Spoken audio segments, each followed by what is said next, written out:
Alright, so I'm gonna do the top 10 for Sony animation villains, because this animation studio actually has a really solid lineup of villains, and I have a few villains sharing a spot entry because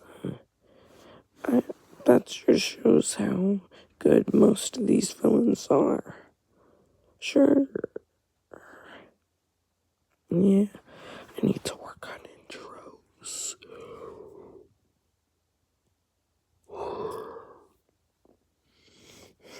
But yeah, other than that, I didn't know I didn't do this after I did, like, the movie villains, like, a few months ago. But I guess I just didn't think about that till now. Anyway, I'm talking too much. Let's get started. At number 10, I have Fifi from Open Season 2.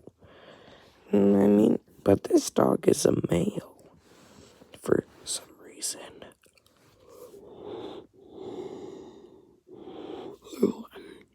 And this dog is a bit unhinged. Unhinged. And at the end where he tries to blow up the rest of the animals, but to only get blown up himself, that's kind of dark.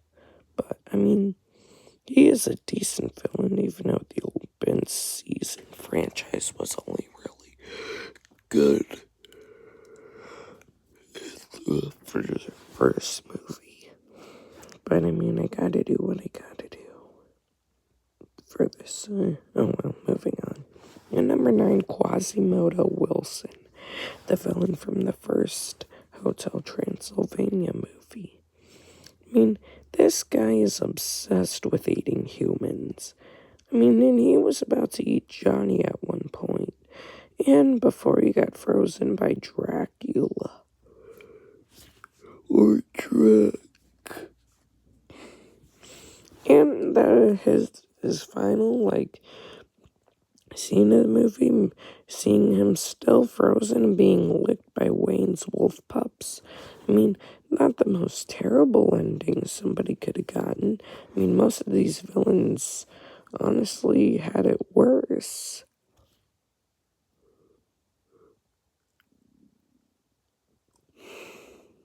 But, yeah, Quasimodo Wilson is still a pretty good villain. Moving on. At number 8, Mayor Shelbourne from the first Cloudy with a Chance of Meatballs movie. Mayor Shelbourne only has really one thing on his mind: food. Because his town was only really able to eat sardines until Flint showed up. And then after that,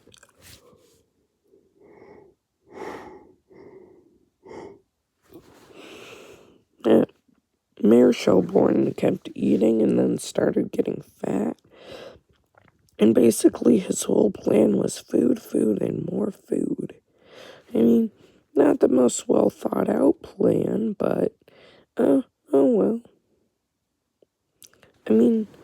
Mayor Shelbourne is interesting, but some villains are just a bit more interesting.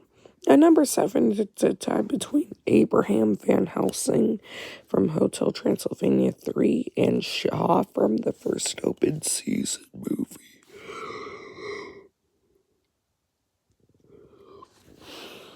Starting with Abraham Van Helsing, the fact that he spent years of motivation in order to kill Dracula, Murray, Griffin, Wayne, Frank, that's dedication.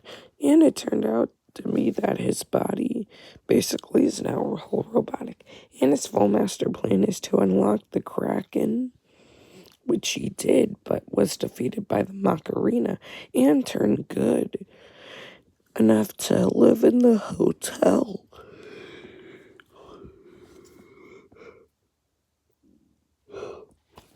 As for Shaw is a pretty good hunter, obsessed with killing animals, and that his final comeuppance is being tied down with his gun I mean, he is a very interesting villain.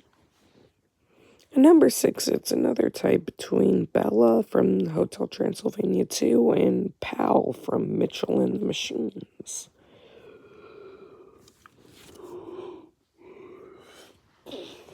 Bella has one thing on his mind. Yes, Bella is a male. Bella thinks that humans shouldn't belong with monsters. Which, I mean, is valid in some circumstances. And that he attempts to take down Winnie and Dennis, but Dennis gets his vampire powers. And then, after a battle between Bella and his crew, Bella tries one final attempt to kill Johnny, but is stopped by Vlad and shrunken down to the size of a chew toy for Wayne's wolf pups. I mean, it could be worse. And as for Pal is an interesting villain and one of the most ruthless in the Sony universe. Being in control of all machines over being replaced by something, I mean, that is dedication. I'll take it.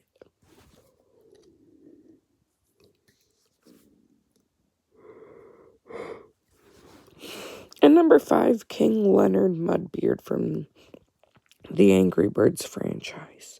I mean, King Leonard Mudbeard is pretty interesting. I mean, he's got dedication, a whole army of pigs, and a whole war with the other birds. I mean, King Leonard Mudbeard is very interesting. And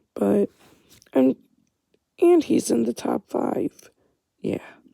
And number 4, it's a tie between the Spot from Across the Spider-Verse and Gargamel from the Smurfs franchise. The Spot is a very good villain. It's very interesting. I can't stop yawning. The Spot can basically throw out any kind of move from using his spots, and he's pretty ruthless against Miles. That's just who he is. As for Gargamel, he is an interesting villain. He is one of the villains to show up more than once in a movie, showing up in the sequel. I'm just going to have him here.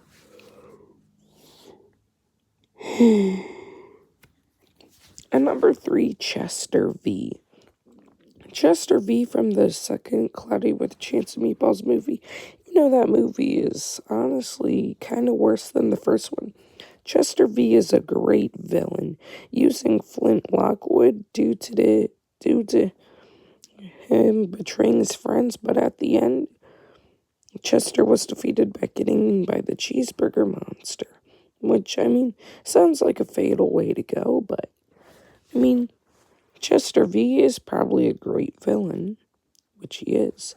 And number 2 is a tie between Kingpin and the Hunter from the Star movie from like 2017. Kingpin has one thing on his mind: power. After his wife and son left him, he became corrupted with power and became a full-time supervillain, even defeating Peter Parker's version of Spider-Man, but was ultimately defeated by Miles Morales. But Kingpin is still one of the best Sony villains. As for the Hunter is ruthless. Aiming to kill somebody who will be a god, but ultimately being crushed by a falling rock. And all we see of him is his helmet. The Hunter is a really solid villain. But only one villain tops the following I just talked about. And number 1, Tank Evans from the Surf's Up franchise. You may be thinking, why am I putting him over Kingpin, Chester V, and even the Spot?